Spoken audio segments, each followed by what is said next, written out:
Tava pensando num tema para esse vídeo de hoje e me dei conta de que é super pesado, volta da censura, né? Para o progressista que chega do trabalho e abre o YouTube, é meio pesado, mas no fim das contas é exatamente disso que a gente está falando.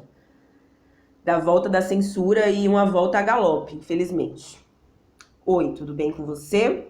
O tema do vídeo de hoje é justamente esse, volta da censura, precisamente no cinema e audiovisual no Brasil. Eu vou fazer o pedido todo dia para você deixar seu like, se inscrever no canal, ativar o sininho, fortalecer a mídia alternativa sempre que você puder, porque talvez em breve a internet seja o único lugar em que se possa falar e criar de forma mais ou menos livre, né? Pelo andar da carruagem, aí é isso que a gente tem visto. Bem, está acontecendo uma audiência pública no STF que vai servir para subsidiar a ADPF 614, que é uma ADPF impetrada contra um decreto do presidente da República que quer reestruturar todo o Conselho Superior de Cinema para colocar lá mais membros do governo, ou seja, cumprir aquela promessa de Bolsonaro de fiscalizar mais de perto as produções audiovisuais no Brasil. Censura. Aí vamos entender o que é uma DPF. Uma DPF é uma arguição de descumprimento de preceito fundamental, que ela se faz necessária quando algum ato do poder público, enfim, estados, municípios, União, etc., fere o interesse público, fere um preceito constitucional, né, em última análise, o interesse público. Ou seja, sempre que o poder público faz uma merda muito grande, a ADPF ela se faz necessária. Essa ADPF 614, especificamente, ela vai contra o decreto 9619 desse ano, que é um decreto que quer, na verdade, esvaziar o Conselho Superior de Cinema no Brasil. A ideia é colocar nesse conselho mais membros do governo do que membros do próprio setor de cinema, ou seja, é mais governo do que artista, é censura, fiscalização excessiva. E esse decreto, na verdade, é só uma tentativa de tornar permanente a censura que já vem acontecendo, porque a gente vem acompanhando diversos ataques desde o início do governo Bolsonaro ao setor artístico e ao setor audiovisual de maneira específica mesmo. Filmes foram barrados, filmes LGBT sobre negritude, sobre gênero, verbas foram cortadas, a Ancine está sendo esvaziada por dentro de uma maneira surreal.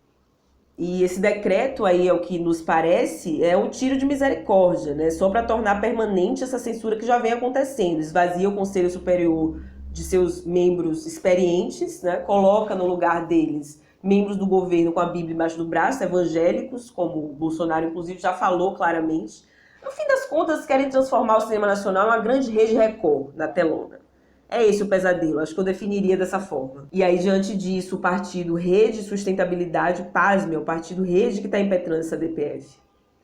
Teve a ideia dessa arguição e ela está sendo subsidiada por essa audiência pública presidida por Carmen Lúcia. Ou seja, o que a gente tem aí é uma resistência dentro do poder. Isso me dá muita esperança, isso me deixa muito feliz, de modo geral. Vários artistas e entidades foram ouvidos ontem, inclusive membros do governo também. Caetano Veloso falou, Dira Paz, Caio Blá, Caco Ciocler, Gregório do Vivier, representantes da Associação Brasileira de Cineastas, enfim. Foi realmente um momento de se adotar, de se assumir um tom de negação da censura. Carmen Lúcia, inclusive, falou uma coisa óbvia, porém necessária nesse momento, que é o seguinte: não estamos aqui para debater a censura, porque censura não se discute, censura se combate.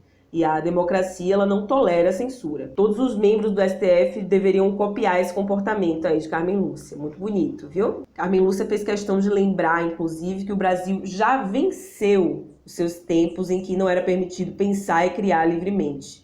Esse período, como a gente sabe, se chama ditadura militar. E é importante que a gente sempre relembre disso. É importante que a gente não deixe que isso caia no esquecimento.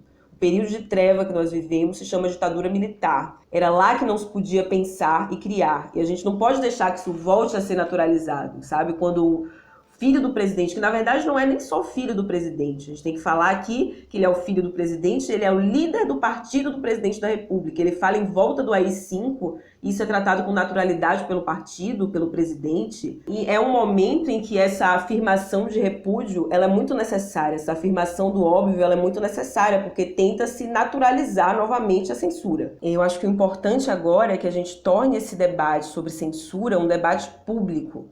Essa audiência, inclusive, ela está sendo transmitida pelo YouTube e é muito fácil acompanhar isso. Eu acho muito importante que todo mundo acompanhe, né, para que arte e audiovisual se tornem um assunto de todo mundo. Eu acho que esse é o principal ganho em potencial que a gente tem com toda essa história. Porque o momento é muito delicado, de fato, mas a gente não pode se desesperar. Eu acho que a gente não vai se desesperar, porque a classe artística ela sabe que a censura não é capaz de castrá-la. Sempre teremos a nossa rebeldia criativa e sempre venceremos a censura como vencemos em toda a história do Brasil. É isso, vamos acompanhar essa audiência, publicizar esse debate, falar sobre isso, elaborar sobre isso, porque é o melhor que a gente pode fazer, eu acho, nesse momento. Obrigada pela companhia, até amanhã. Deixa um comentário aí também, tá? O DCM, ele é democrático. Você pode comentar, mesmo se você for um neoliberal, que nem a gente. Você comenta.